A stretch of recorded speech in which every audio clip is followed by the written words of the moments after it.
ಎಲ್ಲರಿಗೂ ನಮಸ್ತೆ. ನಾನು ಸದಾಶಿವಕುಮಾರ್ ವೇಣೂರು. ಈ ಸಲದ ಪ್ರಸಂಗ ಬಹಳಷ್ಟು ಚೆನ್ನಾಗಿ ಮೂಡಿ ಬಂದಿದೆ. ಅಂದರೆ ವರ್ಣಪಲ್ಲಟ ಎಂಬ ಕಥಾಭಾಗವನ್ನು ನಮ್ಮ ದನಿಗಳು ಹಾಗೂ ರಂಗಭಟ್ರು ಹಾಗೂ ಮೊಗಬೆಟ್ಟಿನವರ ಪಾತ್ರವಲ್ಲ ವೇಷ ಹಂಚೋಣದಿಂದ ಹಿಡಿದು ಎಲ್ಲವೂ ಸೂಕ್ತವಾದ ಕಾರಣ ಈ ಪ್ರಸಂಗ ಇಷ್ಟು ನೆರೆಯುವುದಕ್ಕೆ ಕಾರಣವಾಯಿತು. ಈ ಪ್ರಸಂಗದಲ್ಲಿ ನನಗೂ 2 ವೇಷವನ್ನು ಕೊಟ್ಟಿದ್ದಾರೆ.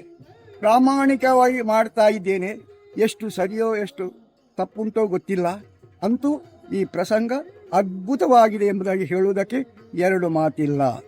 NT ಸದಾಶಿವಕುಮಾರ್ ವೇಣೂರು. ನಮಸ್ತೆ ನಮಸ್ತೆ ನಮಸ್ತೆ. ಉತ್ತಮವಾದಂತಹ ವಂಶ ಸೂರ್ಯವಂಶದಲ್ಲಿ ಹುಟ್ಟಿಕೊಂಡಿದ್ದೇನೆ. ವರ್ತಮಾನ ಕಾಲಕ್ಕೆ ಅಯೋಧ್ಯೆಯ ಅರಸ ಯಾರು ಅಂತ ಕೇಳಿದೆ, ರೇಣುಕ ಮಹಾರಾಜ ಎಂಬುದಾಗಿ ಎಲ್ಲರೂ ಕೊಂಡಾಡುತ್ತಾ ಇದ್ದಾರೆ. ಆ ವಿಷಯವಾಗಿ ಸಂತೋಷ ಉಂಟು. ಹಾಗಂತ ಅರಸನಾದ ಮದುವೆ ಆಗಲೇಬೇಕು.